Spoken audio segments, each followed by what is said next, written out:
उत्तर प्रदेश की सियासत में जहां अखिलेश यादव बार बार नारा दे रहे हैं कि 80 हटाओ बीजेपी हटाओ, लेकिन इस बार क्या यह पैतरा काम करता नजर आएगा?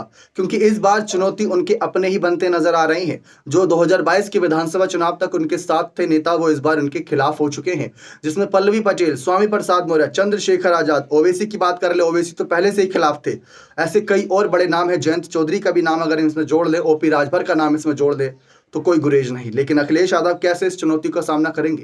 क्योंकि ये हर एक नेता अपनी अपनी पार्टी को कहीं ना कहीं आगे रखने की कोशिश करेगा, अपनी अपनी सीट, अपने अपने गढ़ को बचाने की कोशिश करेगा। जैसे पल्लवी पटेल को लेकर कहा जा रहा है कि कौशाम्बी, मिर्जापुर और फूलपुर सीट पर इनके जो मतदाता हैं, इनके समुदाय के बड़ा खेल करेंगे। वहीं ओवैसी को लेकर कहा जा रहा है कि भले ही लोकसभा चुनाव में पहली बार शिरकत करेंगे, लेकिन जिस तरीके से माहौल बनाया है उत्तर प्रदेश में, मुस्लिमों का जो एक आक्रोश है, हो सकता है कि वो समर्थन इनको मिल जाए आसानी से। क्योंकि बसपा सपा पर अभी तक भरोसा जताया, लेकिन क्या हुआ आप सभी ने भी देखा।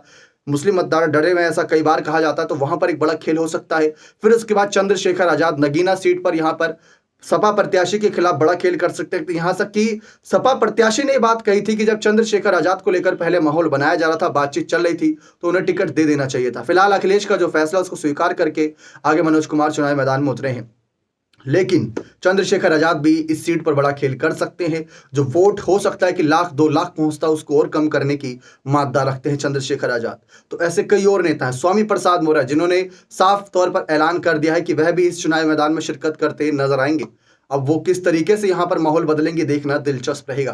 ये सारे नेता एक एक करके अखिलेश यादव के खिलाफ ही अपना आक्रोश निकालेंगे। भाजपा तो इनकी कहीं ना कहीं शुरुआत से कट्टर दुश्मन नहीं, लेकिन भाजपा के बाद अखिलेश यादव से जिस तरीके से हाल ही में नाराजगी बढ़ी, वो नाराजगी को वो नेता जल्द ही नहीं भूलेंगे। भले ही ये कह रहे हो कि जो कुछ हुआ चलो ठीक है, आगे बढ़ेंगे, राजनीति है, चलता है, लेकिन इतनी आसानी से नहीं। क्योंकि अखिलेश यादव ने अब तक हाथ थामे रखा था, और जैसे ही किनारा नजदीक आने लगा, चुनाव नजदीक आने लगा, गठबंधन के साथियों का हाथ छोड़ दिया गया, जिसमें पल्लवी पटेल काफी नाराज हुई, जिसमें स्वामी प्रसाद मौर्य खुद ही इस्तीफा दिया था, लेकिन नाराज इस बात से हुए कि इंडिया अलायंस ने उनकी एक भी नहीं सुनी।